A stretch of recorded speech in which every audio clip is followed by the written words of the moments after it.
This was Mukhtar Ibrahim and his colleagues being caught by the British police. Extremely dramatic and hardly surprising. They tried unsuccessfully to mirror the 7/7 attacks a fortnight earlier, Britain's worst bombing since Lockerbie. Or at least, that's how history records it.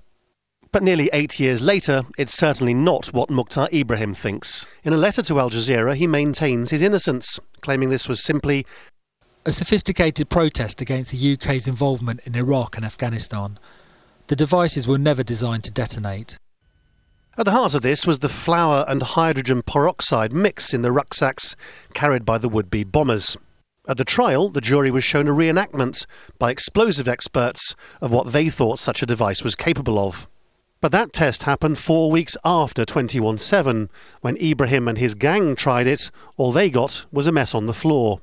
The hydrogen mix appears to have needed several more weeks to become sufficiently explosive to be dangerous, a point apparently missed by prosecutors during the trial.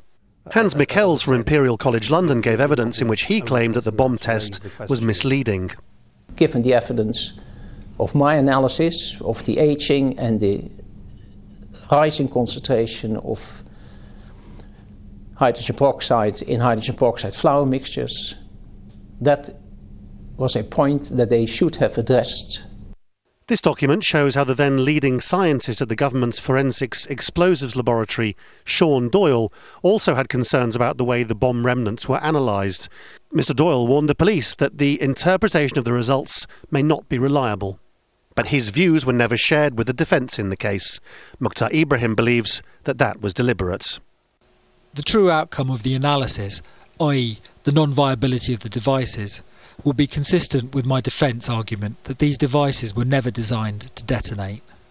The question at the heart of this, of course, is intent. Whether Mukhtar Ibrahim and his accomplices were actually trying to recreate what the 7/7 bombers had done, or whether they were simply in the business of organising a sort of publicity stunt, a bomb that was actually designed to fail. Of course, many people in this country would argue that that alone would be enough to justify a lengthy prison sentence, but the question remains whether these convictions were based on rocky evidence. In his letter, Mukhtar Ibrahim says he believes the authorities needed a conviction after the events of a fortnight previously, and so kept crucial evidence from his defence. The authorities felt that the instigators of 7/7 had escaped justice, and so we became the focal point for everyone to vent their anger on, even though evidence had come into the hands of the police that supported our defence. Mukhtar Ibrahim had attended what the British authorities describe as terrorist training camps, both in Pakistan and the English countryside. Yet for all the circumstantial evidence pointing in favour of the prosecution, there are genuine concerns that the convictions may not stand up to legal scrutiny.